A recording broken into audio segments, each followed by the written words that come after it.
James Francis Cagney, Jr., was an American actor and dancer, both on stage and in film, though he had his greatest impact in film. Known for his consistently energetic performances, distinctive vocal style, and deadpan comic timing, he won acclaim and major awards for a wide variety of performances. He is best remembered for playing multifaceted tough guys in movies such as The Public Enemy, Taxi, Angels with Dirty Faces, and White Heat, and was even typecast or limited by this view earlier in his career. In 1999, the American Film Institute ranked him 8th among its list of greatest male stars of classic Hollywood cinema. Orson Welles said of Cagney, "He was maybe the greatest actor who ever appeared in front of a camera," and Stanley Kubrick considered him to be one of the best actors of all time. In his first professional acting performance, Cagney danced costumed as a woman in the chorus line of the 1919 revue Every Sailor. He spent several years in vaudeville as a dancer and comedian, until he got his first major acting part in 1925. He secured several other roles, receiving good notices, before landing the lead in the 1929 play Penny Arcade.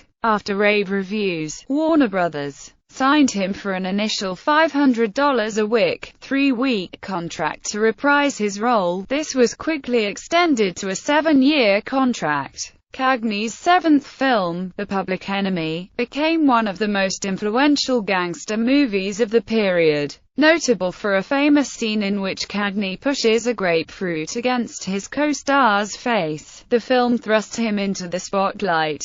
He became one of Hollywood's biggest stars and one of Warner Brothers' biggest contracts. In 1938, he received his first Academy Award for Best Actor nomination for Angels with Dirty Faces for his subtle portrayal of the tough guy, man-child Rocky Sullivan. In 1942, Cagney won the Oscar for his energetic portrayal of George M. Cohan in Yankee Doodle Dandy. He was nominated a third time in 1955 for Love Me or Leave Me. Cagney retired from acting and dancing in 1961 to spend time on his farm with his family. He exited retirement 20 years later for a part in the 1981 movie Ragtime, mainly to aid his recovery from a stroke. Cagney walked out on Warner Brothers several times over the course of his career, each time returning on much improved personal and artistic terms.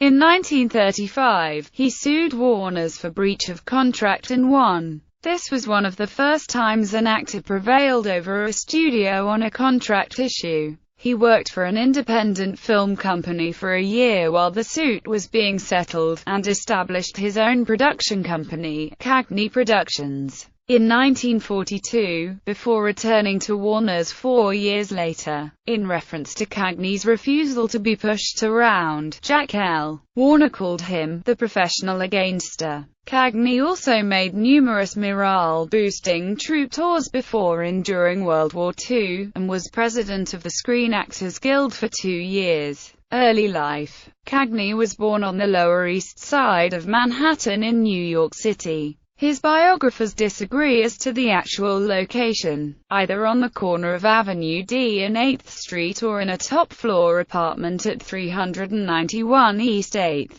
His father, James Francis Cagney, Sr., was of Irish descent. By the time of his son's birth, he was a bartender and amateur boxer, though on Cagney's birth certificate, he is listed as a telegraphist. His mother was Carolyn, her father was a Norwegian ship captain while her mother was Irish. Cagney was the second of 7 children, 2 of whom died within months of birth. He was sickly as a young child, so much so that his mother feared he would die before he could be baptized. He later attributed his sickness to the poverty his family had to endure. The family moved twice while he was still young, first to East 79th Street, and then to East 96th Street. He was confirmed at St. Francis de Sales Roman Catholic Church in Manhattan, where he would eventually have his funeral service. The red-haired, blue-eyed Cagney graduated from Stuyvesant High School in New York City in 1918, and attended Columbia College of Columbia University, where he intended to major in art. He also took German and joined the Student Army Training Corps but dropped out after one semester, returning home upon the death of his father during the 1918 flu pandemic.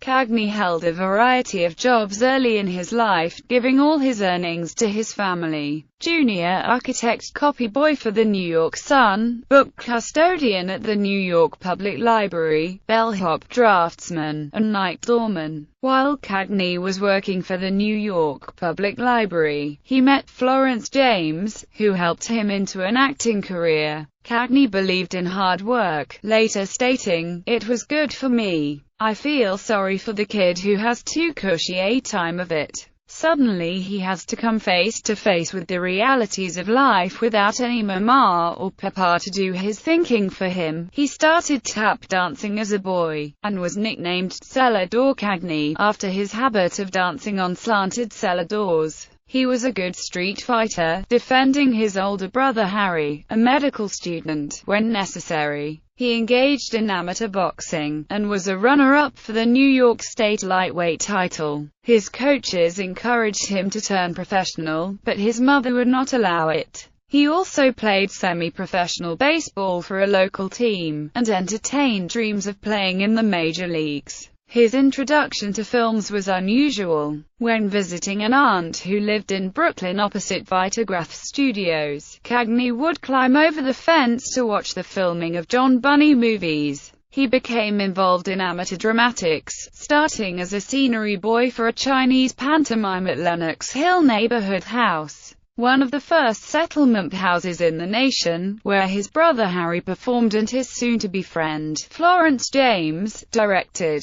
He was initially content working behind the scenes and had no interest in performing. One night, however, Harry became ill, and although Cagney was not an understudy, his photographic memory of rehearsals enabled him to stand in for his brother without making a single mistake. Therefore, Florence James has the unique distinction of being the first director to put him on a stage. Afterward, he joined a number of companies as a performer in a variety of roles.